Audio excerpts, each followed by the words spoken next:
После акта агрессии на море стало очевидно, что переход в качественно новую плоскость всей ситуации вокруг взбесившейся бензоколонки уже произошел. Это не перелом, а именно переход в новую плоскость. Дело в том, что ситуация была настолько острой и однозначной, что все стороны, так или иначе вовлеченные в этот процесс, вынуждены были показать свои текущие позиции. Начиная с агрессии против Грузии всегда действовал один и тот же алгоритм. Сонный и сытый Запад просыпался и что-то такое пытался сформулировать, но было очевидно, что он был совершенно не готов к таким раскладам и даже не представлял, как же именно отвечать на подобные вызовы. А Москва шла впереди ситуации и упреждала полет мыслей Запада в опасную сторону активными движениями. Люди Путина просто убеждали европейских и в меньшей степени американских коллег в том, что и не агрессия это вовсе, а вынужденные действия, восстанавливающие историческую справедливость. В общем, не так важно, какую именно конструкцию использовала Москва в 2008 году, а потом в 2014 и позже. Важно то, что Кремль имел собственный план действий, а остальные так или иначе двигались в темпе этого плана, не имея заранее разработанных заготовок. Именно на это и были рассчитаны все движения Москвы. То есть там были уверены, что пока Европа и Штаты будут выяснять отношения и отрабатывать общую позицию, Москва добьется своих планов, и продолжение усилий в этом направлении уже станет никому не нужным и неинтересным. Тем более, что Москва приложила массу усилий для того, чтобы Запад в нынешнем его понимании не мог принять общего и, главное, быстрого решения по вопросам, касающимся Кремля. В общем, этот план оказался успешным. И в течение 10 лет любая дурь Кремля проходила безнаказанно, а еще чаще незамеченной. Похоже на то, что в Москве уверовали в собственную неуязвимость и решили, что имеют достаточно ниточек, чтобы дергать большинство ключевых фигур и придавать им правильные и нужные движения. По крайней мере, в Европе это стало заметно просто невооруженным взглядом. Но самоуверенность переросла в наглость, и у Путина был утерян ключевой элемент этой схемы. Да, Запад имеет очень сильную инерцию, и очень часто бизнес-интересы, становящиеся бундес-интересами, смешиваются с прикормкой, которую Путин получил за счет фантастических цен на нефть и газ. Там настолько сместилась отметка, которая отделяет бизнес от коррупции, что европейцы сами боятся смотреть в эту сторону, чтобы не получить инфаркт. Здесь было все нормально.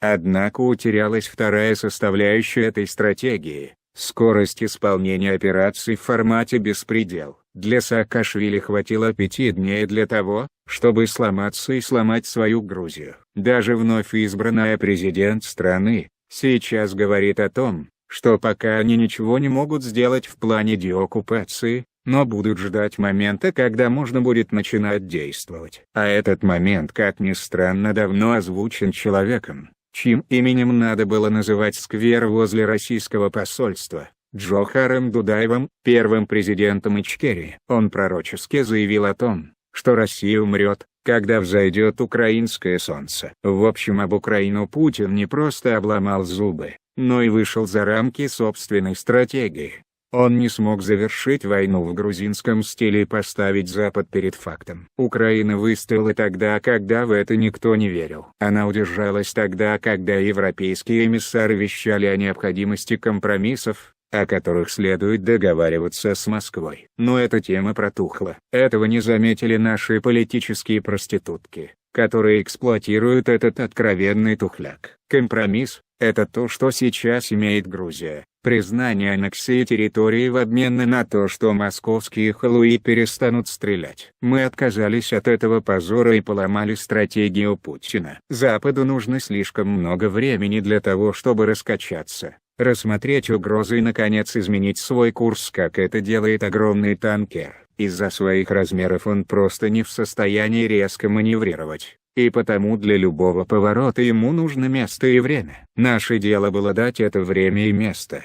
и вот процесс пошел. Просто вдумаемся. Наши читатели из Турции пишут, что в принципе Турция готова закрыть Босфор для кораблей и судов РФ, если Украина правильно обоснует подобный запрос, а Запад, вернее НАТО, поддержит нас в этой заявке. Британия становится модератором жестких мер против РФ в Европе, и похоже там уже готовы планы противодействия Москве, начиная от своих флотских группировок и войск в Украине и заканчивая перекрытием еще и Гибралтара. А Европа уже поставила на март месяц рассмотрение вопроса о приостановке всех партнерских соглашений с РФ.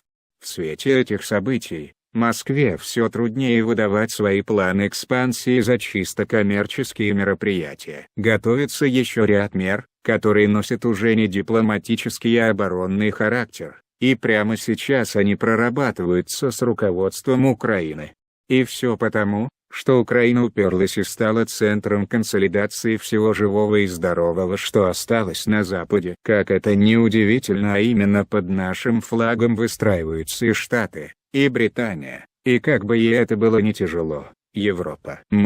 Наша повестка дня, теперь формирует реальность, а все остальные вынуждены идти в нашем кильватере, в том числе и РФ. Теперь она вынуждена реагировать на действия чужого, нашего плана, а не навязывать свой, как ей более привычно. Просто один маленький штрих, который мы приведем напоследок и не станем его комментировать. Сейчас наш омбудсмен активно контактирует с российскими властями в плане освобождения наших моряков. Кстати, с этим четким требованием выступили все, даже Германия и Франция. Да что там, даже Венгрия проснулась. Так вот, официальные лица Российской Госдумы передают просьбы о том, чтобы Украина пересмотрела свое решение о запрете въезда на территорию Украины россиян мужского пола. Просят